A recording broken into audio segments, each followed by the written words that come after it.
Battle Through the Heavens. By Heavenly Silkworm Potato. Kabanata 1291. Sect Chief Position. Ang libong talampakang higanti ay nakatayo sa langit. Isang karagatan na tulad ng malawak at makapangyarihang Daochi ang kumalat mula sa loob ng katawan ng higanti. Lumitaw na parang makapal na ulap, ang kidlat ng hangin ay gamulong habang lumulunok at bumitaw. Ha! Mapatla ang mukha ni Yahua Liangjun. Gayunpaman, ang magkabilang mata niya ay ganap na madilim at siksik. Nakalok ang kanyang tingin kay Xiaoyan sa kalangitan habang ang kanyang lalamunan ay biglang bumubuga at mahinang sigaw. Pumunta ka at mamatay. Nagbago ang sil na nabuo ng kamay ni Yahua Liangjun. Ang higanteng nakatayo sa langit ay biglang humakbang pasulong. Kasunod ng hakbang na ito, isang mabangis na hangin ang agad na umihip sa buong kalangitan. Umiling ang ulap. Maging ang langit mismo ay nagiba-iba. Bang! Humakbang ang higanti. Ang malaking kamay nito ay tila mahigpit na nakahawak sa natural na enerhiya. Kaagad, isang nakakagulat na maliwanag na matinding liwanag ang sumabog sa kanyang kamao. Ang kanyang malaking kamay ay ikan-away at agad na nahati ang espasyo. Ang nakakatakot na hangin ay walang awang hamampas ng marahas kay Xiaoyan sa malayong kalangitan. Ang suntok na ito mula sa higanti ay tila nagdadala ng natural na enerhiya. Isang mabangis na bagyo ang nabuo sa kanyang kamay. Maging ang parisukat sa lupa ay nakabuo ng ilang makapal na mga linya ng bitek sa braso dahil sa pressure na ito.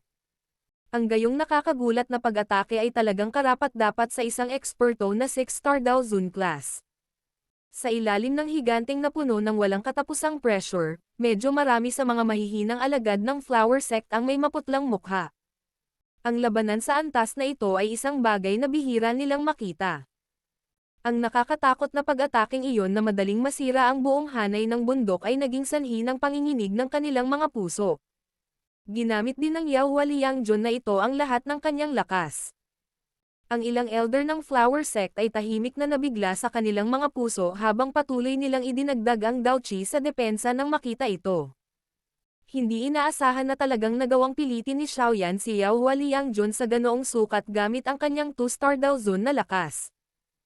Talagang karapat-dapat siyang maging mga disipulo ni Yao Chen. Inihayag ni Yunyun ang pag-aalala sa kanyang magandang mukha habang nakatayo siya sa plaza.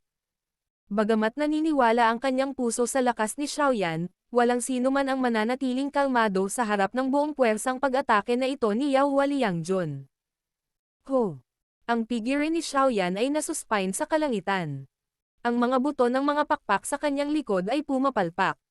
Ang malakas na pressure ng hangin na iyon na naililipat mula sa malayo ay mahigpit na idiniin ang kanyang damit hanggang sa damaykit ito sa kanyang katawan.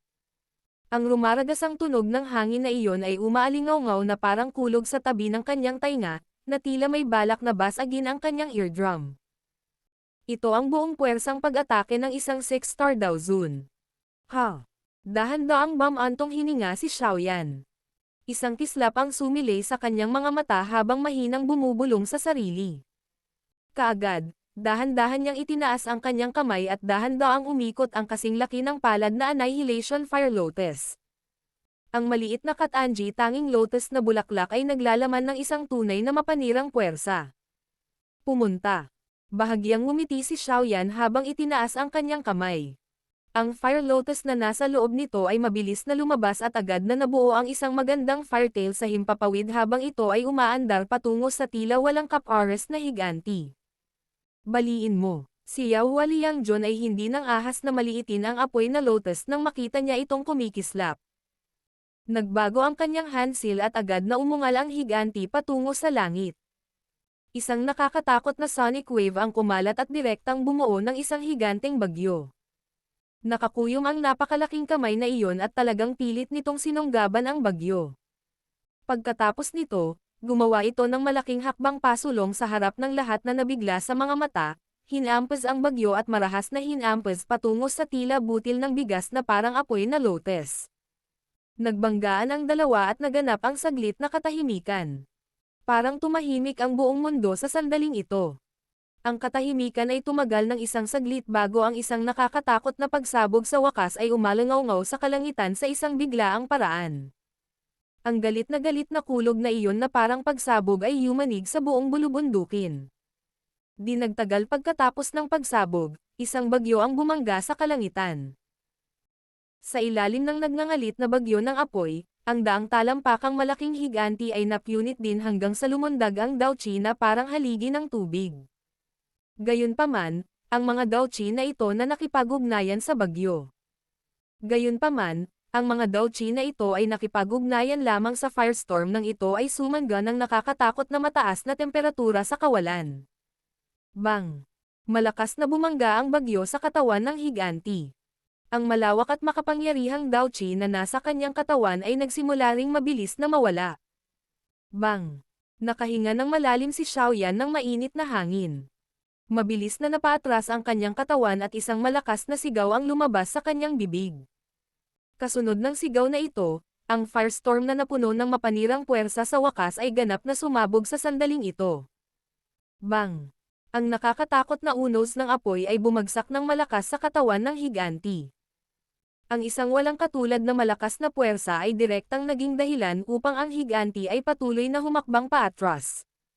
Maging ang kanyang katawan ay malabong naging ilusyon. Bang bang bang! Ang alon ng apoy na naglalaman ng mapanirang lakas ay patuloy na kumalat. Direktang naging sanhi ng nakakatakot na mataas na temperatura ang lahat ng moisture sa lugar na ito upang magsingaw. Sa ilalim ng patuloy na pag-atake ng alon ng apoy, ang katawan ng higanti ay naging lalong ilusyon. Sa wakas ay sumabog at naging kawalan sa ilalim ng napipintong tunog na ito. Puff! Paano ito posible?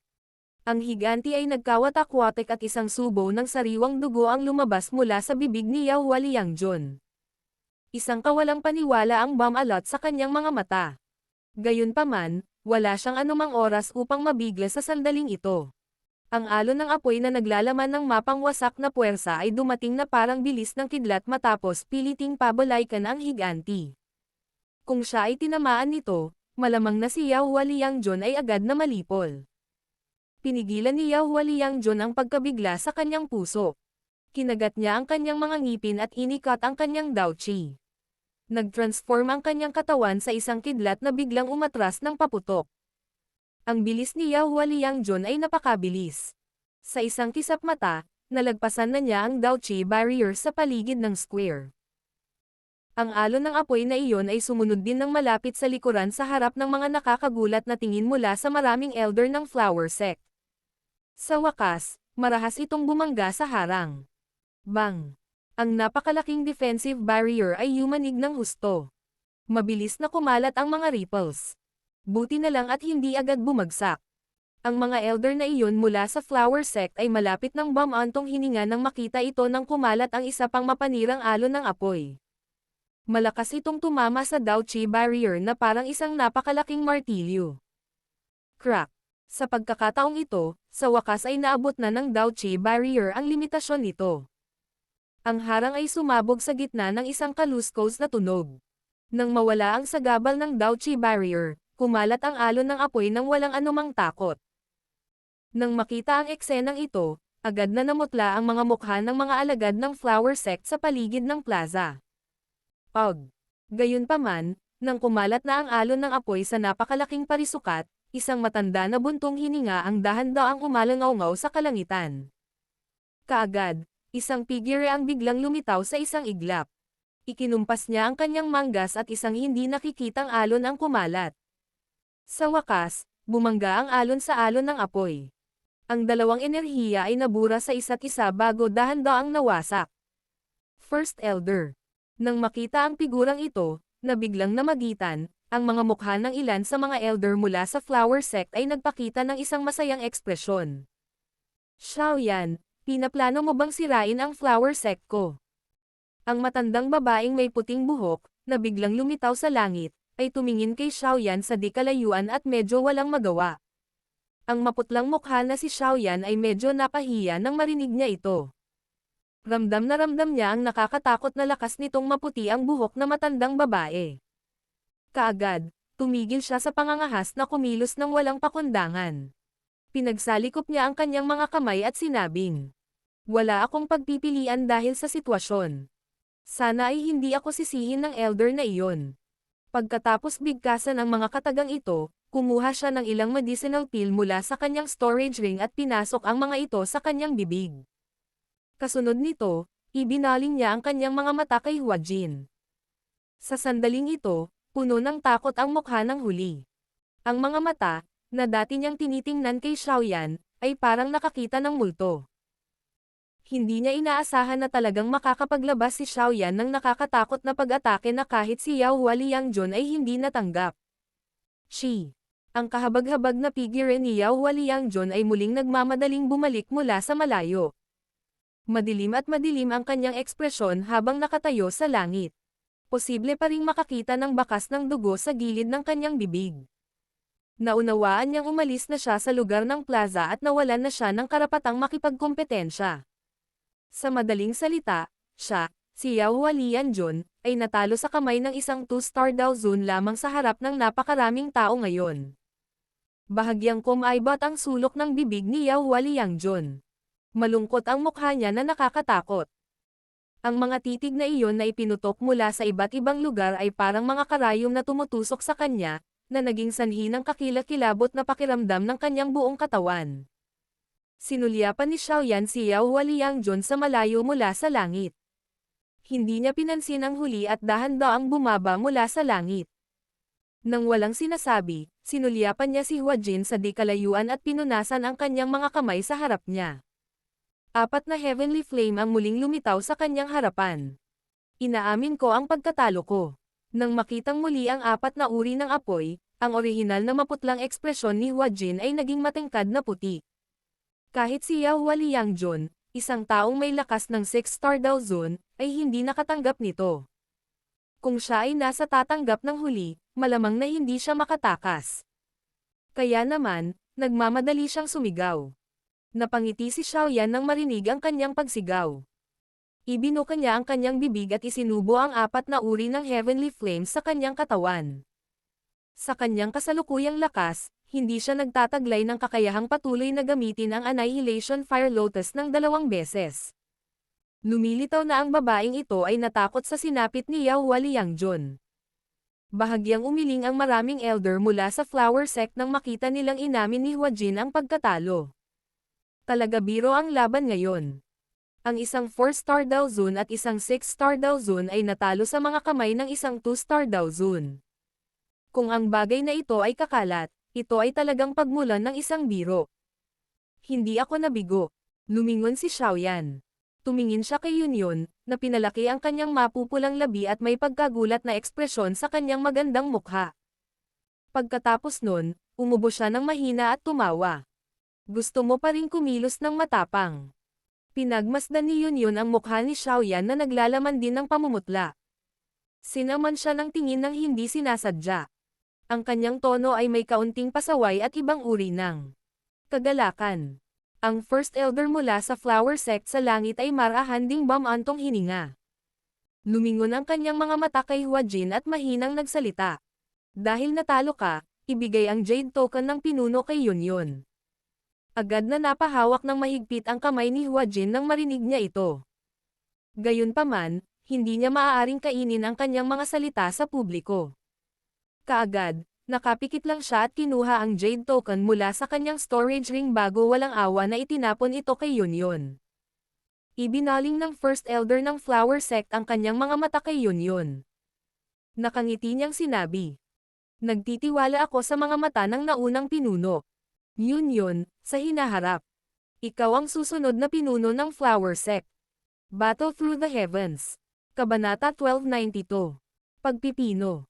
Hindi inabot ni Yunyun ang kanyang kamay para tanggapin ang jade token ng hepe habang pinapanood niya itong nakabitin sa kanyang harapan. Talagang hindi siya interesado sa posisyong punong ito ng sekta.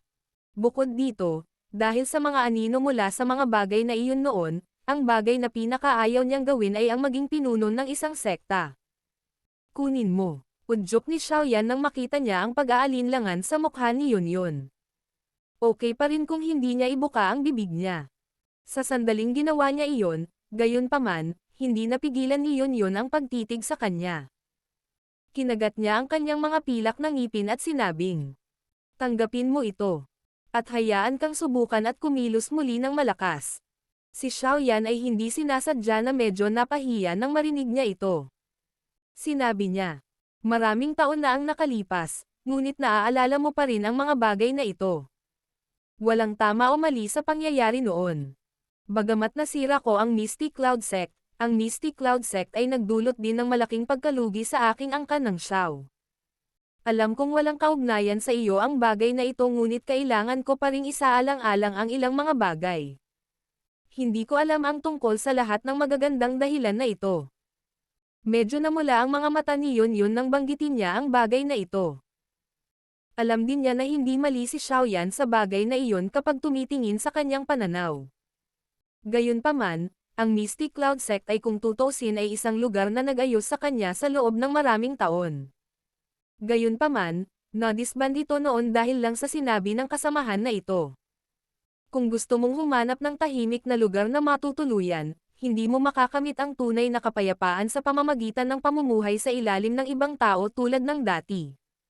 Bukod pa rito, natanggap mo ang mana ni Lola Hua. Kung hindi mo kukunin ang posisyon na ito, haantong ito sa pag-usad ng Flower Sect sa isang panloob na away.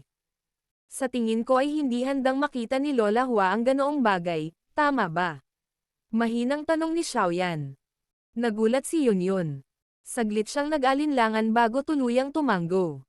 Pagkatapos nito, itinaas niya ang kanyang ulo at tumingin sa may puting buhok na matandang babae sa langit. Magalang siyang nagsalita. First Elder, maaaring pansamantalang kunin ni Yun ang posisyon ng pinuno ng sekta. Maaari mo lamang ipaalam sa akin kung sa tingin mo ay may mas angkop na tao. Hahaha. Makatitiyak ka na ang matandang babae na ito ay lubos na nagtitiwala sa mga mata ng dating pinuno ng sekta. Dahil naipasa niya ang lahat ng kanyang Daochi sa iyo, malamang na ikaw ang perpektong kandidato sa kanyang puso. Tumawa ang maputi ang buhok na matandang babae. Naging madilim at pabago-bago ang mukha ni Huajin nang marinig niya ang mga salita ng matandang babaeng ito. Pagkaraan ng ilang sandali, nagsalita siya sa malalim na boses. First Elder, nagsumikap ako ng husto sa loob ng maraming taon upang ipakita sa Profound Sky Sect ang mga senyales ng pakikipag-ugnayan sa ating Flower Sect. Ngayong nagbago na ang pinuno ng sekta at nasugatan pa nga ni Xiaoyan si Yao Liang, sa palagay ko ang pagtutulungang ito ay hindi lamang magwawakas kundi ang Profound Sky Sect ay hindi rin nila hahayaang magpahinga ng ganito. Halata rin ang pananakot sa mga salita ni Huajin. Kung ang pinuno ay pinalitan ng Yun, hindi lamang sila ay hindi maaaring makipagtulungan sa Profound Sky Sect ngunit ito ay magiging sanhi ng Profound Sky na tingnan ang Flower Sect ng may pagkapuot. Bahagyang nagsalubong ang kilay ng maputi ang buhok na matandang babae. Kahit na ang Flower Sect at Profound Sky Sect ay pantay na nireranggo bilang pangalawang sekta, ang lakas ng una ay hindi kasing lakas ng huli. Bilang karagdagan, ang Profound Sky Sect ay talagang napakalakas. Mabilis itong lumawak sa mga taong ito. Ang sekta ay may maraming bilang ng mga eksperto. Ang isang ordinaryong paksayon ay hindi mangangahas na saktan sila kahit kaunti. Ang Yao Liangjun na ito ay miyembro ng Profound Sky Sect. Noong una, binalak nilang pakasalan sina Yao Liangjun at Huajin upang mapabuti ang relasyon sa pagitan ng dalawang sekta at sa makatuwid ay bumuo ng isang alyansa. Ang Flower Sect at ang Profound Sky Sect ay maaaring tawaging pangalawang sekta ngunit maraming paksayon sa Central Plains na maaaring tumugma sa dalawang sekta na ito. Gayunpaman, ang mga paksayon na ito ay hindi nais na maisapubliko tulad nila. Gayunpaman, ang pundasyon ng mga sektang ito ay hindi magiging mas mahina kaysa sa dalawang sekta. Kung ang isang tao ay sumama sa isang tigre, ang isa ay sa huli ay magiging pagkain nito. Bahagyang ngumiti si Xiaoyan. Hindi niya pinansin ang mga nanlalamig na mga mata ni Yao Liangjun habang mahinang nagsalita. First Elder, sa palagay ko ay dapat na mas malinaw ka kaysa sa akin pagdating sa paraan ng ginagawa ng Profound Sky Sect. Kung ang dalawang sekta ay bumuo ng isang alyansa, malamang na napakahirap para sa isang tunay na ekwilibriyo na maabot. Sa malaot madali, isang sitwasyon kung saan ang panauhin ay magkakaroon ng panibagong posisyon sa sect na iyon. Sa pagkakataong iyon, ang panauhin ay susubukan na pumalit sa posisyon ng bulaklak. Sangay na sekta ng Profound Sky Sect. Xiaoyan, itigil mo na ang pagbigkas ng kalokohan. Sigaw ni Huajin. Nagbago ang ekspresyon niya nang marinig iyon. Hindi pinansin ni Xiaoyan ang babaeng ito. Ang kanyang mga mata ay tumingin sa may puting buhok na matandang babae at sinabing, kung hindi takutol si First Elder, ang Falling Star Pavilion ko ay maaaring maging maaasahang kaalyado ng Flower Sect sa hinaharap. Sigurado akong hindi magdududa si First Elder dahil sa pagiging mapagkakatiwalaan ng aking guro, tama ba? Hihihi. Ang reputasyon ni Yao Zunzi ay napakahusay. Sino sa Central Plains ang hindi nakakaalam tungkol sa kanyang pagiging mapagkakatiwalaan? Natural, walang sino man ang maaaring magduda sa kanya. Ngumiti ang maputi ang buhok na matandang babae. Agad naman siyang tumango. Medyo matigas ang kanyang mga mata habang nakatingin kay Huajin. Nagsalita siya sa malalim na boses. Mula ngayon, si Yunyun ang pinuno ng Flower Sect. Wala nang pagtatalo. Ang First Elder na ito ay nakapagdesisyon na nang tumunog ang mga salita ni Xiaoyan. Kung ito ay sa nakaraan, ang isang Falling Star Pavilion ay hindi nagtataglay ng bigat upang maging sanhi ng hindi niya pansinin ang lahat ng iba pa. Gayunpaman, ang mga bagay ay kasalukuyang naiiba. Ang Falling Star Pavilion ay gumawa ng isang piling bansheng tulad ni Yao Chen. Tiyak na tataas ang lakas nito. Sa oras na iyon, kahit ang Profound Sky Sect ay hindi maglalakas loob na gawin ito. Ang isa ay isang matandang paksayon, na may masamang intensyon at maya-maya ay kakagatin sila. Ang isa pa ay isang bago at tumataas na paksayon na nagtataglay ng napakalaking potensyal at pagiging mapagkakatiwalaan. Sa totoo lang hindi mahirap pumili sa dalawa. Nang makita ang puting buhok na matandang babae na pinatigas ang kanyang puso na may layuning payagan si Yunyun na maging pinuno ng sekta, naging pangit din ang ekspresyon ni Huajin. Gayunpaman, hindi siya nagpatuloy sa sasabihin. Naiintindihan din niya na walang kabuluhan ang magsabi ng kahit ano ngayon. Dahil ang First Elder ay gumawa ng ganoong pagpili, ang kagalang-galang na ito ay maaari lamang umasa na hindi ka magsisisi sa hinaharap. Medyo pangit din ang ekspresyon ni Yao Hualiangjun. Ngayon, hindi lang siya nawalan ng mukha kundi nasira pa ang isang malaking bagay. Siguradong hindi magiging madali para sa kanya na iulat ang bagay na ito kapag bumalik siya sa pagkakataong ito. Hindi mo kailangang alalahanin ang bagay na ito. Ikanaway ng maputi ang buhok na matandang babae ang kanyang kamay at mahinang nagsalita.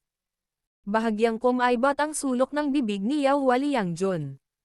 Napagdesisyonan na ang usapin at walang kabuluhan na manatili siya rito at ipahiya ang sarili.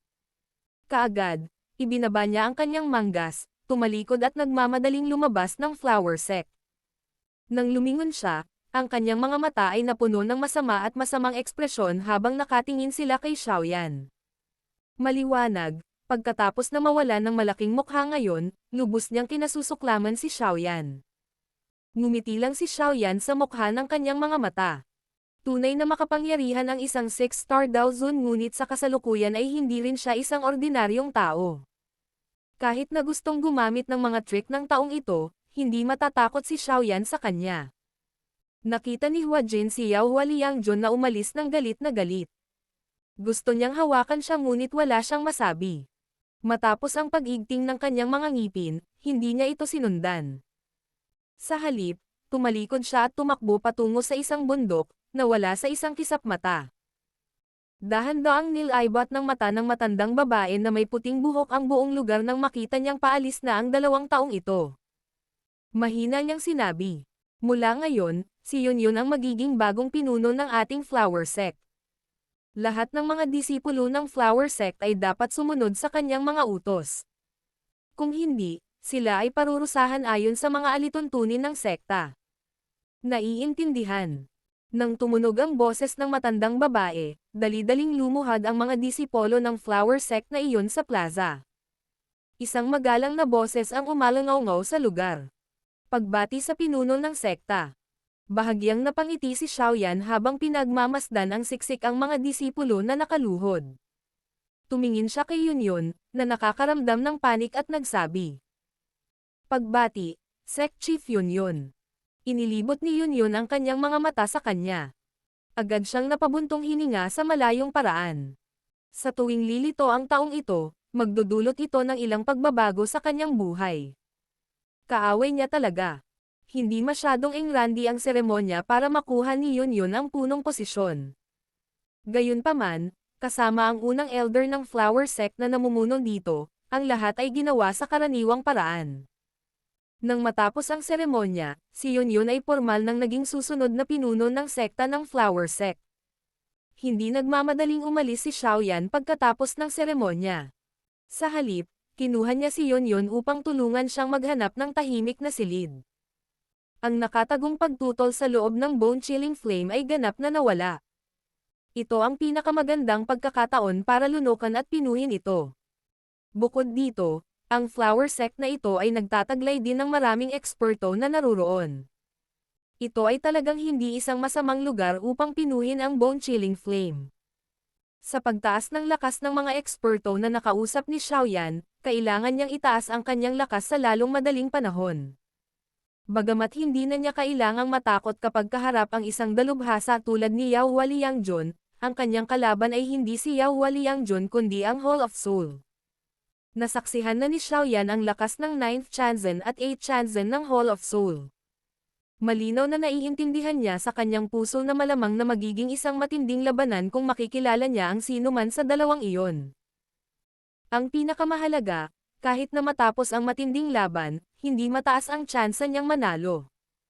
Bagamat si Yao Lao ay umaban sa isang elite na si Ban Sheng, imposible para kay Xiaoyan na palaging sumunod sa likod ni Yao Lao. Sa makatuwid, ang pagtataas ng kanyang sariling lakas ay ang pinakamahalagang bagay. Isang mahinang halimuyak ang ibinuga mula sa isang kaldero sa loob ng tahimik na silid, na nagdulot ng usok sa loob nito. Kapag ang isang tao ay huminga ng banayad na hininga, lahat ng nakakagambalang pag-iisip ng isang tao ay mawawala sa isipan ng isang tao sa sandaling ito. Si Xiaoyan ay lubos na nasisiyahan sa tahimik na silid na ito. Bahagya siyang tumango bago umupo sa isang batong kama. Gayunpaman, hindi niya agad sinubukang lunukan at pinuhin ang bone-chilling flame. Ang paggamit niya ng Annihilation Fire Lotus noong lumaban kay Yao Hualiangjun kanina ay naubos ng marami sa kanyang Daochi. Ang pagpino sa bone-chilling flame ay hindi isang nakaka-relax na gawain. Natural na kailangan niyang maging handa. Ang pagsasanay na ito ay nagpatuloy ng humigit kumulang kalahating oras bago ang mahigpit na nakapikit na mga mata ni Xiaoyan ay dahan-daang bumukas. Muling nanambalik ang kalmado ng kanyang mga mata. Sa isang sulyap, sila ay lumitaw na parang isang bangin na walang kaunting pagbabago. Ho! Isang subo ng maputik na hangin ang dahan-daang lumabas mula sa kanyang lalamunan. Lumitaw din ang mahinang kinang sa mukha ni Xiaoyan. Ang kanyang magkabilang mata ay kumikislap at ang mga bakas ng makapal na puting apoy ay kumalat mula sa kaibuturan ng kanyang mga mata. Sa isang kisap mata, ang magkabilang mata niya ay natakpan na ng makapal na puting apoy. Pagpipino. Simulan. Mahinang ungol ni Xiaoyan sa kanyang bibig. Nagbago ang seal na nabuo ng kanyang kamay. Dahan-dahang pumikit ang magkabilang mata niya. Kasunod ng pagpikit ng kanyang mga mata ay dahan-dahan ding tumaas ang temperatura ng silid. Ang puso ni Xiaoyan ay nagtataglay ng napakalaking pag-asa sa pagpipino sa pagkakataong ito. Bagamat ang rangkang ng Heavenly Flame of the Bone-Chilling Flame ay hindi na itinuturing na masaganang pagkain pagkatapos niyang lumunin ang 3,000 Burning Flame, hindi rin ito isang bagay na maaari niyang maliitin. Higit sa lahat, ang kasalukuyang Flame Mantra ay nasa mataas na antas ng D-Class. Iniisip niya kung, pagkatapos lunukan ang Bone-Chilling Flame, maaari itong tumalon at maging isang Tian Class Chi Method. Battle Through the Heavens. Kabanata 1293. Hindi pangkaraniwang likas na kababalaghan. Ang halimuyak mula sa sandalwood ay nananatili sa tahimik na silid, na may kakaibang tuyo at mainit na hangin. Ang pagkalat ng mataas na temperatura at maging ang espasyo mismo ay bumuo ng ilang pagbaluktot. Sa isang sulyap, nagbigay ito ng isang ilusyonaryong pakiramdam. Nakaupo si Xiaoyan sa isang batong kama sa loob ng tahimik na silid. Ang kanyang mga mata ay nakapikit at ang mga alon ng nakakatakot na mataas na temperatura ay patuloy na kumalat mula sa kanyang katawan. May malabo na ilang siksik na puting apoy na mga panla na tumatakas mula sa mga butas sa buong katawan niya. Ang mga apoy na ito ay nagtagal sa lugar at bumalot sa katawan ni Xiaoyan. Ang ekspresyon ni Xiaoyan ay kalmado at walang anumang ripples. Hindi niya naramdaman ang pagbabago sa paligid. Sa sandaling ito, ang kanyang isip ay lubusang nakalubog sa kakaibang heavenly flame merger sa loob ng kanyang katawan. Marahil ito ay dahil si Xiaoyan ang kasalukuyang may kontrol sa tatlong uri ng heavenly flames, ngunit ang kanyang kasalukuyang pagpipino ng bone-chilling flame ay hindi kasing hirap ng naisip niya. Sa ilalim ng matinding pag-aapoy ng 3,000 Lotus Heart Flame, ang bone-chilling flame ay nagsimula ng malabong magpakita ng mga palatandaan ng pagsasama. Bagamat ang tanda na ito ay napakabagal, ang lahat ay umusad ng maayos. Walang mga kakaibang pagbabago na mahirap kontrolin ang paglitaw. Batay sa bilis na ito, kung walang nangyaring hindi inaasahan sa kalagitnaan, may tiwala si Xiaoyan na matagumpay niyang mapadalisay ang bone-chilling flame sa loob ng isang buwan. Sa oras na iyon, ang kanyang katawan ay mayroong 4 na uri ng heavenly flames. Kung ang balita tungkol sa mahiwagang bagay na ito ay kumalat, malamang na maakit ang inggit ng maraming eksperto. Isa ng malaking pagpapala para sa isang ordinaryong tao na makakuha ng kahit isang heavenly flame. Ito ay tinatawag na 4 na uri. Ay talagang medyo kakaiba. Pagkatapos ng lahat, kahit na isasantabi ng isang tao ang kahirapan sa paghahanap ng isang heavenly flame, malamang na walang sino man ang maglalakas loob na panatilihin ang 4 na uri ng heavenly flame na puno ng mapanirang lakas sa loob ng kanilang katawan ng sabay. Ang ganitong pagkilos ay karaniwang walang pinagkaiba sa paglunok ng ilang bomba sa tiyan ng isa. Ito ay isang kilos na pagpapakamatay sa mata ng maraming tao. Sa kabutihang palad, para kay Xiaoyan, na nagtataglay ng flame mantra, ang ganitong bagay, na imposible sa paningin ng iba, ay naging isang pundasyon na nagbigay daan sa kanya upang maging isang nangungunang eksperto. Habang ang pagsasanay ni Xiaoyan ay unti-unting umuusad sa tamang landas, ang temperatura ng tahimik na silid ay nagsimula ring tumaas. Sa dulo, ang dahan-daang nagtatagal na halimuyak ng sandalwood ay nagbuga ng puff at direktang naging alikabok. Sa ilalim ng temperaturang iyon, kahit isang ordinaryong piling tao na daozang ay hindi makakatagal. Kung ang isa ay sumisipsip ng ligaw at marahas na enerhiya na tumatagos sa hangin, sapat na ito upang maging marahas at hindi makontrol ang daoqi sa loob ng katawan ng isang tao. Kasunod ng agos ng panahon, unti-unti ding lumalakas ang aura na kumalat mula sa katawan ni Xiaoyan. Ang sunod-sunod na alon ng marilag na daoqi ay kumalat mula sa kanyang katawan na parang isang malaking alon sa karagatan.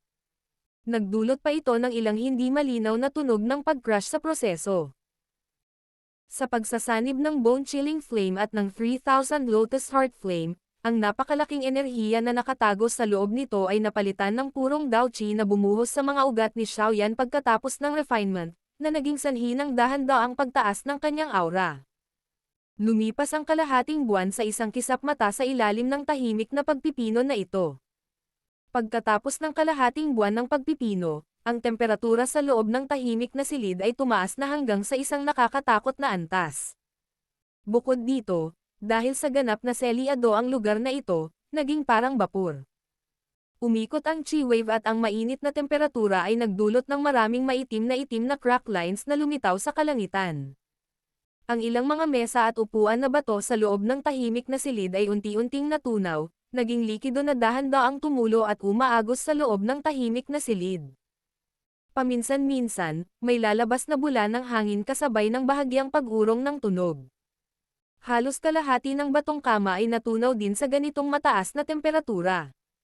Si Xiaoyan, na nakaupo sa gitna nito, gayunpaman, ay hindi nagpakita ng anumang senyales ng paggising. Kalmado ang kanyang paghinga.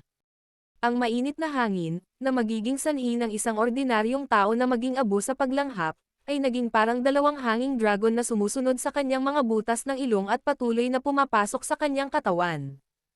Clatter. Natunaw ang lamesang bato at tahimik na tumulo ang likido.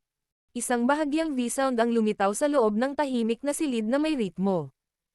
Ang figure ng tao ng kama ng bato na iyon ay tila naging estatwa. Hindi ito nag-react kahit konti. Kung hindi dahil nararamdaman pa rin ng isa ang malawak at malakas na aura na patuloy na tumataas, malamang na ituturing ng sinuman ang mainit na alon na parang estatwa ng bato. Ang konsepto ng oras ay magiging lubhang malabo habang nagsasanay ang isa. Kaya naman, lumipas ang isa pang 10 araw habang si Xiaoyan ay nakaupo na parang estatwa. Natakpan ng halimuyak ng bulaklak ang isang tahimik na patio. Pinalamutian ng magaganda at makukulay na bulaklak ang lugar hanggang sa mapuno ito ng live. May isang batong pavilion sa loob ng patio na ito. 3 figure ang naruroon sa loob nito. Gayunpaman, sa sandaling ito, ang mga mata ng 3 taong ito ay nakatitig sa isang mahigpit na nakasaradong pintong bato sa dulo ng patio. Halos 1 buwan na. Bakit hindi lumabas si Xiaoyan? Napatingin si Nolan Yanran sa pintong bato. Nagsalubong ang mga kilay niya habang mahinang nagkomento. Bahagyang umiling si Yun at sinabing, hindi na kailangang mag-alala. Sa kanyang kakayahan, malamang na walang mangyayari.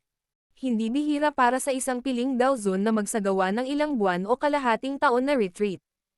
Bagamat nagsalita siya sa ganitong paraan, may bahagyang pag-aalala pa rin sa pagitan ng mga kilay ni Yun. Kung ito ay isang ordinaryong pag-urong, natural na hindi siya mag-aalala. Gayunpaman, mula nang pumasok si Xiaoyan sa tahimik na silid, ang enerhiyang kumalat mula rito ay naging mainit at marahas. Ang pakiramdam na iyon ay parang ang loob ng tahimik na silid ay gumagawa ng isang bulkan na malapit ng sumabog. Ang ganitong uri ng prelude ay talagang nagdulot ng hindi mapakali. Ang ganitong uri ng hindi inaasahang pagbabago ay natural na pumukaw sa atensyon ng ilang elder sa loob ng flower sect. Bagamat wala silang sinabi, alam ni Yun na nag-aalala rin ang kanilang mga puso. Matapos maranasan ang nakakatakot na Fire Lotus na ginamit ni Xiaoyan noon, medyo natakot sila na si Xiaoyan ay magdulot ng panibagong pagkasira ng lupa at gawing guho ang flower sect na ito. Ang taong ito ay talagang hindi pinapayagan ang iba na magpahinga. Hindi sinasadyang napahawak si Yun sa kanyang mga kilay habang ang kanyang puso ay tumawa ng mapait. Upang mapawi ang pag-aalala ng mga elder na ito sa panahong ito, marami siyang ginawang pakikipag-usap. Gayunpaman, hindi ito maaaring magpatuloy magpakailanman. Ang enerhiya na kumakalat mula sa tahimik na silid ay nagiging marahas. Sa oras na iyon, malamang na maging ang First Elder ay magpapatibay ng ilang mga hakbang. Kung ikukumpara sa pag-aalala ng dalawa pa, si Qinglin ay tamad na sumandal sa isang haligi. Ang kanyang malambot na tila walang buto na baywang at ang kanyang katawan ay nakasandal sa isang kaakit-akit na arko na malabo na naglalabas ng isang uri ng tamad na pagkaakit. Siya ay ipinanganak na may kakaibang mga mata. Natural, alam niya ang kasalukuyang kalagayan ni Xiaoyan. Kaya naman, hindi siya nag-alala ng walang dahilan. Mukhang magiging pareho na naman ang mga bagay-bagay. Kalimutan mo na, umalis na tayo. Pagkatapos ng tahimik na paghihintay ng mahigit 1 oras, tumingin si Yun sa langit bago walang magawang bumangon at nagsabi. Ano ito? Tumango rin si Nolan Yanran. Tatalikod na sana siya nang biglang may naramdamang panginginig sa ilalim ng kanyang mga paa, dahilan para madapa siya ng bahagya. Dali-dali niyang hinawakan ang halijing bato sa tabi niya. Napuno ng pagkabigla ang magandang mukha niya. Ito ay ipinadala mula sa tahimik na silid. Itinigil din ni Yun ang kanyang mga yapek. Nakaramdam siya ng kaunti bago ang kanyang magagandang mata ay biglang lumingon sa tahimik na silid. Nang matanggap ang mana ni Lola Hua, mabilis na tumataas ang kanyang lakas. Sa sandaling naganap ang pagyanig kanina, malinaw niyang naramdaman na ang tahimik na silid, na matagal ng tahimik, ay biglang naglalabas ng napakatinding pagbabago-bago ng enerhiya. Aalis na ba siya sa kanyang pag-urong? Mahinang ungol ni Yun sa kanyang bibig. Mahina niyang sinabi. Mukhang medyo malaki ang aktibidad. Umalis muna tayo sa lugar na ito. Pagkatapos bigkasan ang mga salitang iyon, idiniin ni Yun ang kanyang paa sa lupa. Ang kanyang katawan ay sumugod sa himpapawid. Pagkatapos nito, nagmamadaling sumunod sina Qinglin at Nolan Yanran. Nakatayo sila sa langit.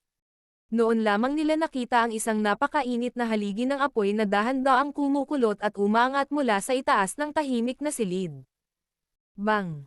Ang 3 figure ay sumugod pa lamang sa langit nang biglang sumabog ang bubong ng tahimik na silid sa ibaba. Kumalat ang mainit na usok, na naging sanhi ng mabilis na pagtaas ng temperatura sa buong lugar. Nang bumukas ang tahimik na silid, dahan-dahan ding kumalat ang isang malawak at malakas na aura na tahimik sa loob ng isang buwan. Hindi nagtagal, isang malinaw at mahabang dagandong ang biglang umalangaw-ngaw mula sa loob ng tahimik na silid at direktang umalangaw-ngaw patungo sa mga ulap. Ang dagandong ay naglalaman ng isang hindi pangkaraniwang malawak at makapangyarihang Daochi. Kaya naman, ang dagandong na iyon ay tila kulog din na patuloy na umalangaw-ngaw sa kalangitan, na kumakalat sa bawat sulok ng flower sect. Ang mga figure ng tao ay patuloy na nagmamadaling lumabas mula sa buong flower sect nang tumunog ang dagandong na ito. Maraming figure ang nakatayo sa langit. Gulat na gulat ang kanilang mga mata habang nakatingin sa direksyon kung saan nagmula ang dagandong. Ang sorpresa sa mga mata ng ilan sa mga mapagmasid na individual ay naging gulat nang maramdaman nila ang aura na iyon. Si Xiaoyan ito. Ang kanyang aura. Bakit biglang lumakas ito ng husto? Ang lakas ng aura na ito ay malamang na umabot na sa pinakamataas na antas ng 4 na bituin. Ang taong ito, kumain na ba siya ng ilang espesyal na tableta? Ang kanyang lakas ay talagang tumaas ng husto sa loob ng isang buwan. Maraming elder mula sa flower sect ang hindi sinasadyang huminga ng malamig na hangin nang maramdaman nila ang lakas ng aura na ito. Ang bilis ng pagtaas ng lakas na ito ay talagang nakakatakot. Isang buong 2 bituin. Kung ang isa ay magsasanay ng normal, malamang na tumagal ng isang 10 taon na pagsisikap upang makamit ito. Gayunpaman, talagang nakumpleto ito ni Xiaoyan sa loob ng maikling isang buwan. Talagang karapat-dapat siyang maging disipulo ni Yao Chen. Talagang pambihira siya. Ang matandang babae na may puting buhok, na first elder ng flower sect, ay bahagyang tumango at bumulong habang siya ay nakatayo sa kalangitan. Ang dumadagandong na kulog ay tuluyang umabot sa isang punto kung saan ito ay malapit ng magkalat. Sa sandaling ginawa nito, biglang lumitaw ang mga layer ng makapal na madilim na ulap sa asol na kalangitan. Ang mabangis na hangin ay umihip sa kalangitan sa walang tigil na paraan. Ang biglaang eksenang ito ay naging sanhi ng pagkatulala ng lahat. Ang mga mukha nila ay naguguluhan. Hindi pangkaraniwang natural na kababalaghan. Bahagyang natigilan din ang first elder ng flower sect sa eksenang ito. Ilang sandali pa, tila may naalala siya. Biglang lumingon ang mga mata niya sa direksyon ng tahimik na kwarto. Sa wakas ay bumungad sa kanyang mga mata ang hindi makapaniwala. Ito ay ang pagsilang ng isang Tian Class Chi Method. Battle Through the Heavens. Kabanata 1294. Quasi Tian Class Chi Method. Pagdating sa hindi pangkaraniwang natural na kababalaghan, sa pangkalahatan ay maibubuod ang mga ito sa 3 uri ng sitwasyon. Ang isa ay noong ipinanganak ang isang high-tier na medicinal pill. Maaakit nito ang pill lightning. Ang pangalawa ay kapag ang isa ay nagsanay sa isang tiyak na antas. Makaakit ito ng ganoong sitwasyon. Gayunpaman, ito ay karaniwang bihirang makita. Ito ay dahil ang isang taong maaaring umabot sa ganoong antas ay itinuturing na isang napakabihirang buhay kahit na sa buong kontinente ng Daochi. Ang pangatlong posibilidad ay ang pagsilang ng isang Tian Class Chi Method o Tian Class na Dao Skill. Ang kapanganakan na ito ay karaniwang hindi nangangahulugan ng muling paglitaw ng isang Chi Method o Dao Skill. Sa halip, ito ay isang kapanganakan mula sa wala. Ang isang halimbawa ay paglikha. Tanging kapag nilikha ang ilang klase ng Tian Chi Method o Dao Skill ay maaakit ang isang hindi pangkaraniwang natural na phenomenon. Ang kasalukuyang kalangitan ay hindi natatakpan ng halimuyak ng tableta. Maliwanag, hindi ito ang kapanganakan ng isang mataas na antas na panggamot na tableta. Ang pangalawang posibilidad ay maaaring direktang alisin. Bagamat makapangyarihan si Xiaoyan, hindi ito sapat upang magdulot ng hindi pangkaraniwang natural na kababalaghan. Dahil ito ang kaso, ang huling posibilidad lamang ang tumugma sa sitwasyon. Gayunpaman, dapat sabihin na ang puting buhok na matandang babae ay talagang nakaranas. Ilang paghinga lang ang lumipas ngunit nagawa na niyang alamin ang pinagmulan ng hindi pangkaraniwang natural na pangyayari sa pamamagitan ng kanyang iba't ibang hula. Paglikha ng sariling Tian Class Chi Method o Dao Skill. Nagulat ang matandang babae na may puting buhok habang pinagmamasdan ang tahimik na silid na nagbubuga ng puting apoy sa di kalayuan. Kahit na sa kanyang kalmado, ang kanyang mukha ay kasalukuyang puno ng isang seryoso at gulat na ekspresyon. Paglikha ng sariling Tian Class Chi Method o Dao Skill. Gaano karaming mga tao sa kasalukuyang kontinenteng ito ang may kakayahang makamit ito?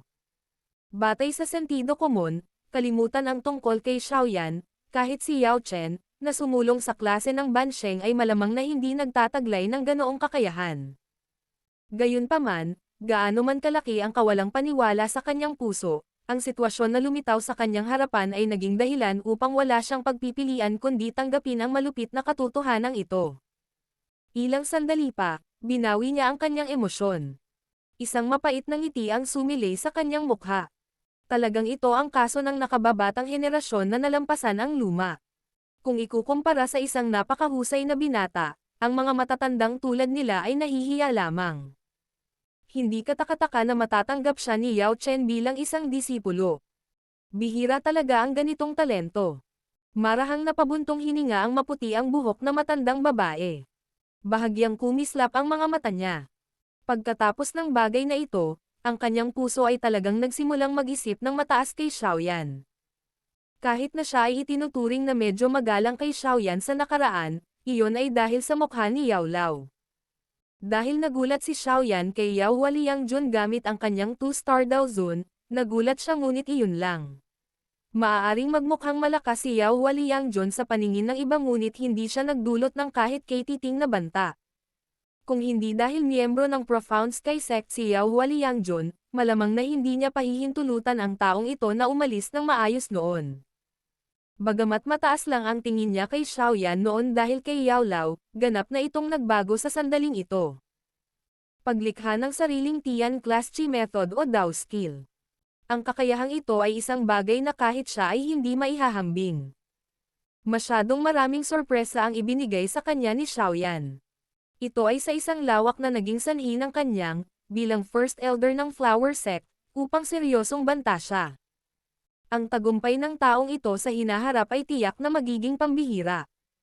Ang magandang relasyon ni Yunyun sa kanya ay kapaki-pakinabang din para sa Flower Sect. Napangiti ng mahina ang maputi ang buhok na matandang babae nang maisip niya ito. Bulong niya sa sarili. Senior sister, talagang tumpak ang iyong paningin. Nang makita ang mga layer ng maitim na ulap na nagkalat sa kalangitan, lahat ng mga disipulo mula sa Flower Sect ay natigilan sa mga mukha. Masyadong unpredictable ang pagbabagong ito sa panahon. Siyempre, mayroon ding ilang matatalinong tao na ang mga mata ay lumingon sa direksyon kung saan si Xiaoyan ay nagsasagawa ng pag-urong pagkatapos ng ilang saglit na pag-ungol. Ang gayong hindi pangkaraniwang kababalaghan ay naganap nang si Xiaoyan ay malapit nang umalis sa kanyang pag-urong. Malamang na walang maniniwala na ang dalawang ito ay walang kaugnayan. Bang! Muling nang inag ang tahimik na silid sa harap ng hindi mabilang na mga titig. Isang mainit na chi pillar ang bumaril mula sa loob. Isang figure ng tao ang patuloy na nakatayo na may maharlikang kilos sa tuktok ng halijing ito. Ang nagpakita ay natural na si Xiaoyan, na nagsagawa ng isang buwang pag-urong.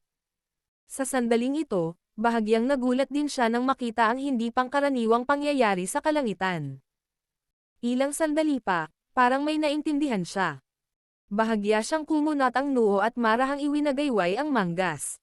Matapos iwagayway ang kanyang manggas, isang invisible spiritual ripple ang agad na kumalat mula sa pagitan ng kanyang mga kilay.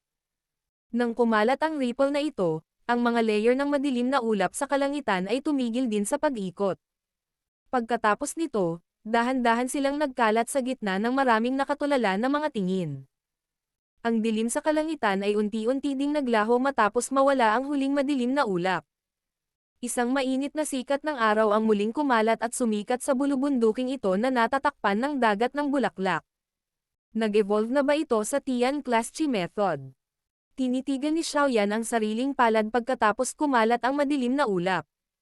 Agad niyang ipinikit ang kanyang mga mata. Isang ideya ang dumaan sa kanyang isipan at ang flame mantra ay muling kumalat. Huhuhu. Nang ang flame mantra ay umiikot, Ang natural na enerhiya sa loob ng 1,000 talampakan na radius ay biglang lumundag ng matindi tulad ng tubig baha. Kaagad, sunod-sunod na alon ng nakakagulat na enerhiya ang patuloy na bumubuhos sa katawan ni Xiaoyan sa harap ng maraming nakatulala na mga mata.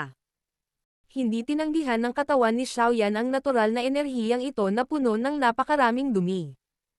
Ang anumang mga dumi ay agad na magiging wala habang ang langit na apoy ay tumaas. Ang bilis ng pag-ikot ni Dao Qi sa loob ng kanyang katawan ay higit sa 10 beses na mas mabilis kaysa dati. Ang ganitong uri ng baliw na bilis ay hindi lamang nagpapakita ng sarili sa bilis ng sirkulasyon. Nagkaroon din ng matinding pagbabago sa mga tuntunin ng pagsipsip, pagpipino, akomodasyon at iba pang aspeto kung ihahambing sa dati. Batay sa kasalukuyang kondisyon ni Xiaoyan, malamang na hindi na niya kailangang lunukan kaagad ang mga gamot na gamot upang mapunan muli ang kanyang Dao Qi tulad ng dati kung gagamitin niya ang Annihilation Fire Lotus. Ang kasalukuyang siya ay talagang mailalarawan na may kapital na dapat sayangin. Ho! Isang subo ng maputik na hangin na naglalaman ng maraming dumi ang gumalaw sa lalamunan ni Xiaoyan at napabuga. Nang maramdaman niya ang isang walang katulad na pakiramdam ng pagiging napuno, isang masayang ngiti na hindi mapigilan ng hindi sinasadya ay lumitaw sa kanyang mukha. Maaaring taglay niya ang kakayahang lumaban sa iba't ibang antas ngunit ang lahat ng ito ay nangangailangan ng pagkaubos ng napakaraming Dao Qi. Kaya naman, kailangan niyang maging maingat sa tuwing gagamitin niya ang mga ito.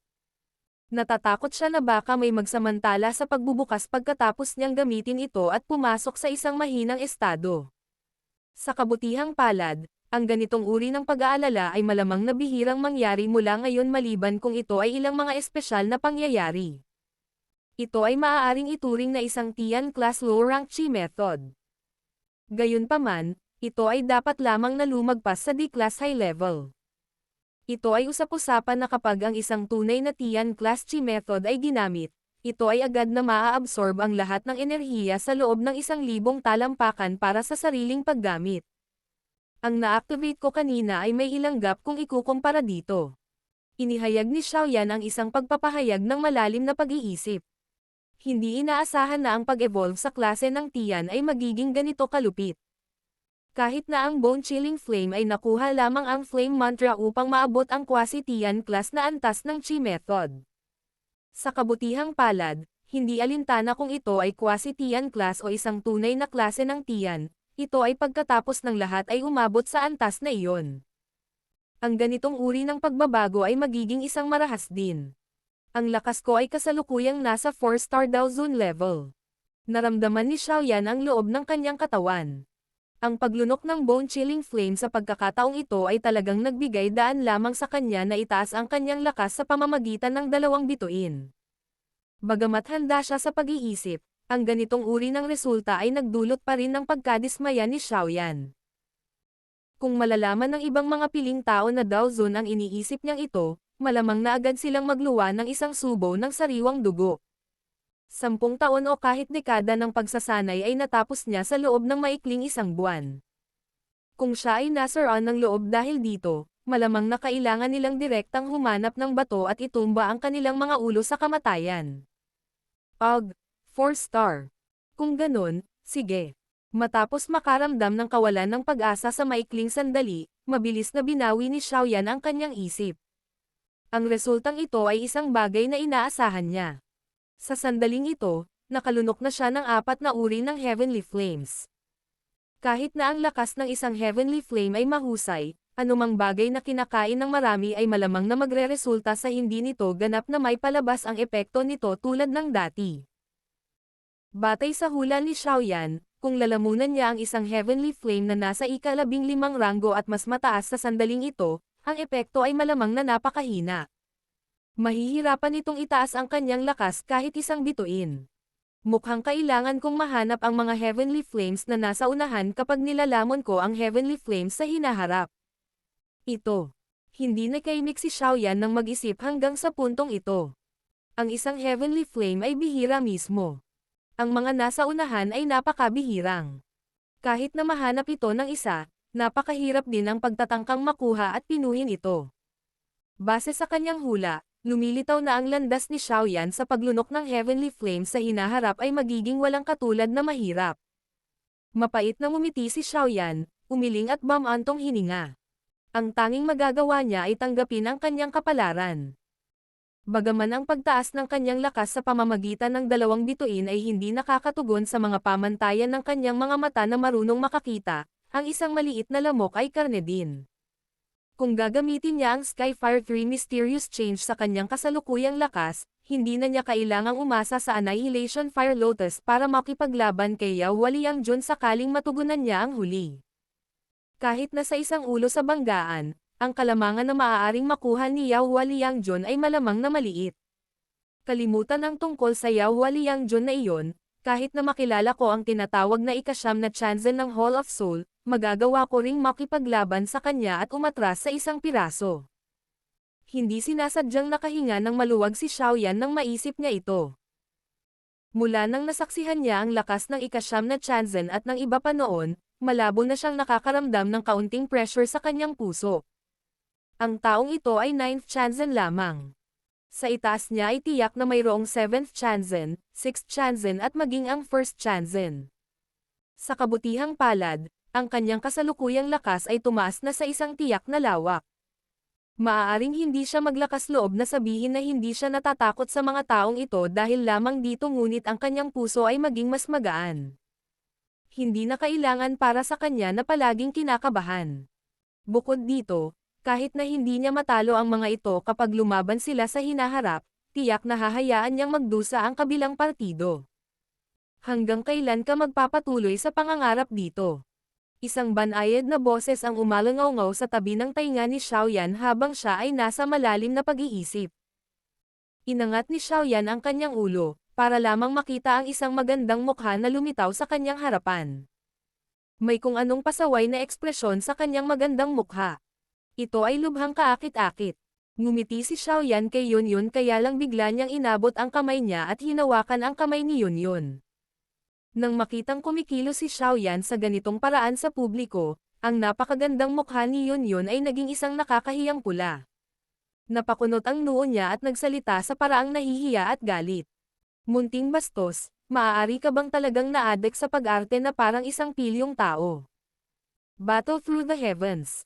Kabanata 1295. Pagpunit ng selyo. Nagulat si Xiaoyan nang marinig niya ang nahihiyang boses ni Yunyun. Napatingin siya sa namumula na mukha ng huli at sinabing, "Tinutulungan kitang tingnan ang Dao Chi Seal sa loob ng iyong katawan." Nagulat si Yunyun nang marinig niya ito. Patuloy niyang tinitigan si Xiaoyan na medyo may pagdududa. Ilang sandali pa, tuluyang nanghina ang nagpupumiglas niyang kamay. Isang walang magawang ekspresyon ang lumabas din sa mukha ni Xiaoyan nang makita niya ito. Ang kanyang kamay ay inilagay sa braso ni Yunyun bago niya ipinikit ang kanyang mga mata. Isang bakas ng espiritual na lakas ang damaloy sa kanyang kamay at pumasok sa katawan ng huli. Marahang napabuntong hininga si Yunyun nang ipikit ni Xiaoyan ang kanyang mga mata. Gayunpaman, ang kanyang mukha ay may natitira pa ring nakakahiyang pulang kulay. Anuman ang intensyon ng taong ito, ang lugar na ito sa huli ay pampubliko. Maraming disipulo at elder mula sa flower sect ang nasa ibaba. Kung ano ang magiging hitsura nito kung nakita nila ito. Dahan-daang iminulat ni Xiaoyan ang kanyang mga mata habang si Yunyun ay nagrereklamo sa kanyang puso. Sa sandaling ito, may karagdagang solemne sa kanyang mukha. Ang Dao Chi Seal sa loob ng katawan ni Yunyun ay naging dahilan upang makaramdam siya ng pagkagulat. Batay sa sinabi ng guro, na si Lola Hua ay dapat na isang piling Dao Zun na ang lakas ay umabot sa 8-star o 9-star Dao Zun. Ang Dao Chi sa buong buhay niya ay maaaring ganap na makabasag ng isang ordinaryong Dao Zun. Ang mga mata ni Xiaoyan ay kumikislap habang siya ay nagmumuni-muni. Ang katawan ni Yunyun ay tunay na nagtataglay ng isang malawak at makapangyarihang Dao Chi na naging dahilan upang maging siya ay nabigla. Gayunpaman, ang mga Dao Chi na ito ay ganap na tinatakan ng napakalakas na selyo. Sa lakas ni Yunyun, kakailanganin niya ng mahabang panahon para masira ang selyo at makontrol ang malawak at makapangyarihang Dao Chi na ito. Masyadong maingat ang Lola Hua na iyon. Masyadong malakas ang selyo na inilagay niya. Sa lakas mo ngayon, Ang bilis ng pagpino mo nito ay maaaring maging mas mabilis.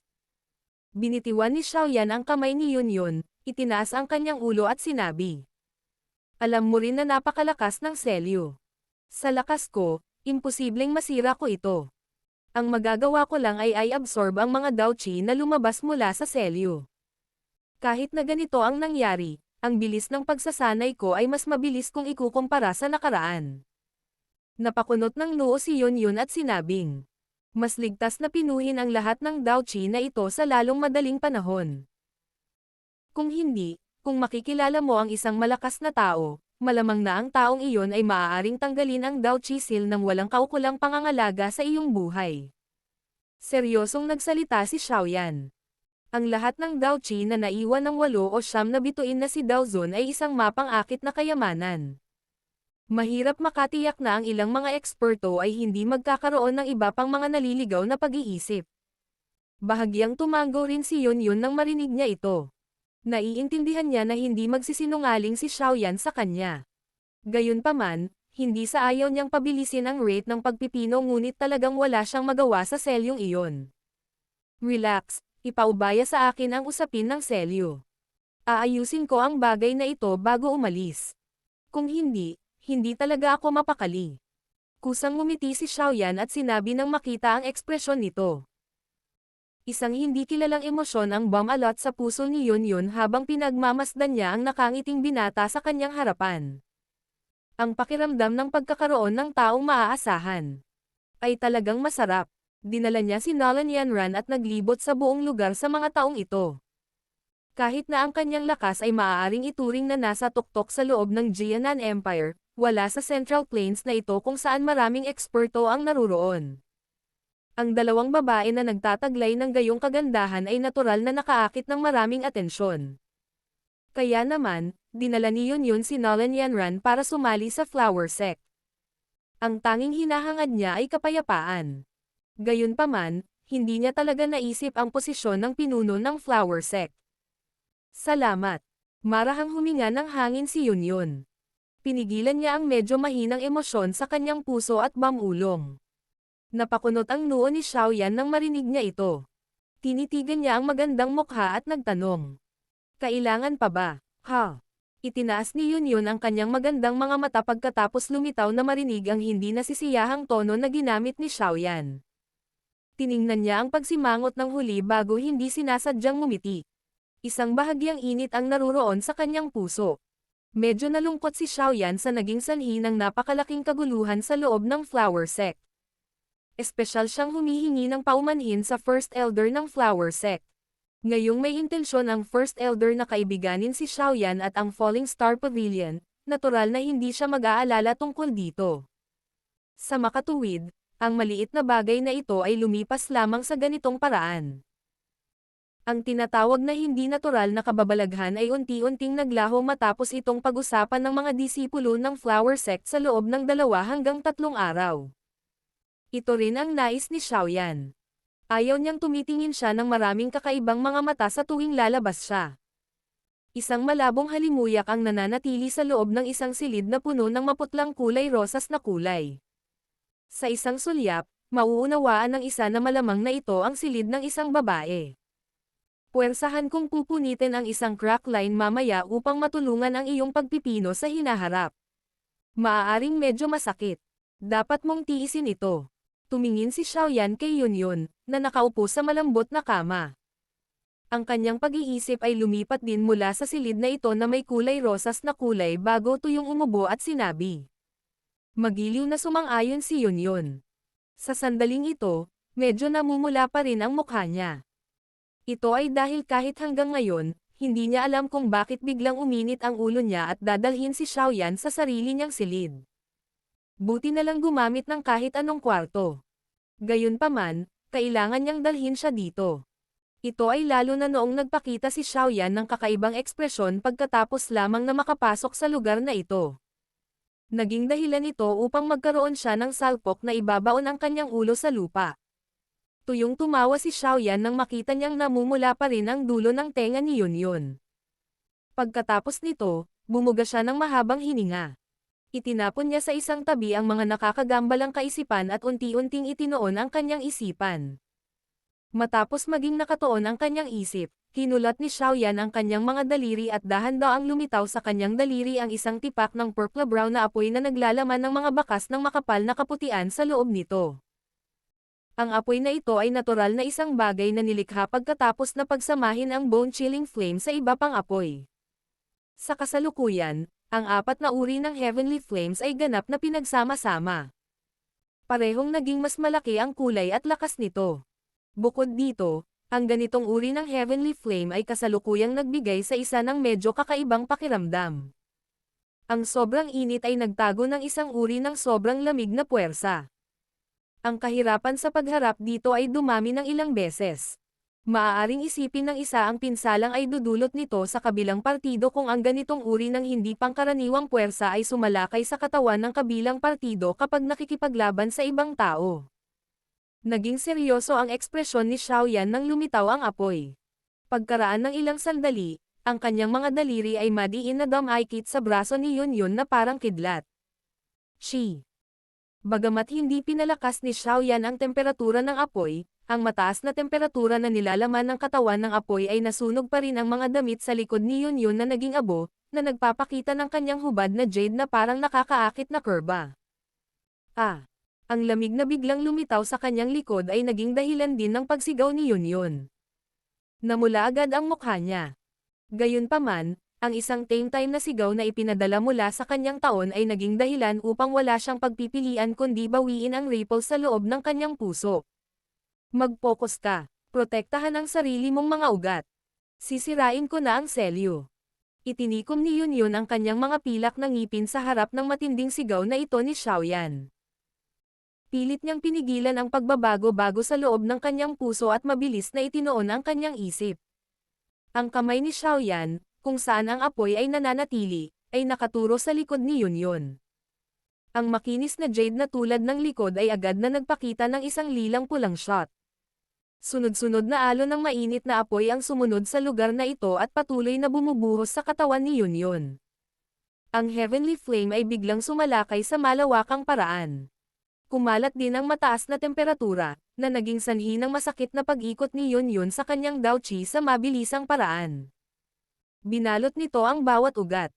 Noon lang siya nakaramdam ng kaunti. Sa ilalim ng kontrol ni Xiaoyan, ang heavenly flame ay tahimik na dumaan sa maraming ugat bago tuluyang nakarating sa lugar sa katawan ni Yun kung saan nabuklod ang kanyang Daoqi.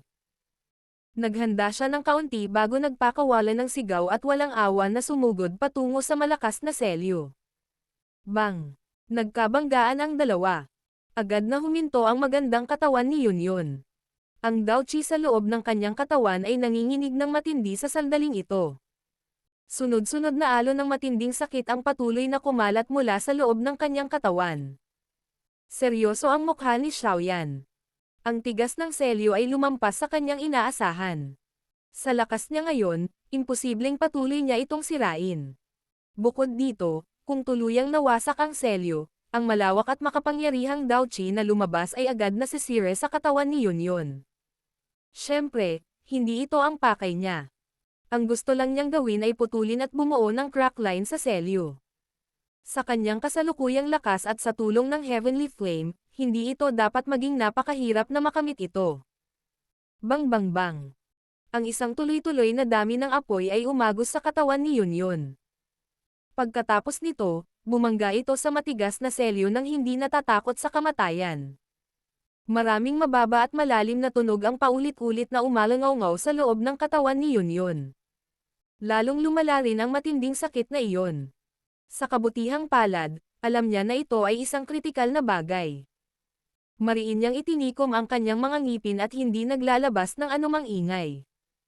Hindi ako naniniwala na hindi ako makakabuo ng crack line sa iyo. Bahagyang napasimangot si Xiaoyan matapos hampasin ang selyo ng mahabang panahon at hindi nagtagumpay. Agad siyang napabuga ng malalim na hangin. Naramdaman na niya na ang lugar sa selyo kung saan siya inatake ay nagsimulang magbago. Agad naman siyang nagdikit ng ngipin. Isang hindi pangkaraniwang siksik na apoy ang biglang sumulpat sa katawan ni Yun. Kaagad, Nabuo ito ng maraming umiikot na apoy habang marahas itong bumangga sa sil na umaalon. Bang! Ang banggaan sa pagkakataong ito ay hindi ipinakita.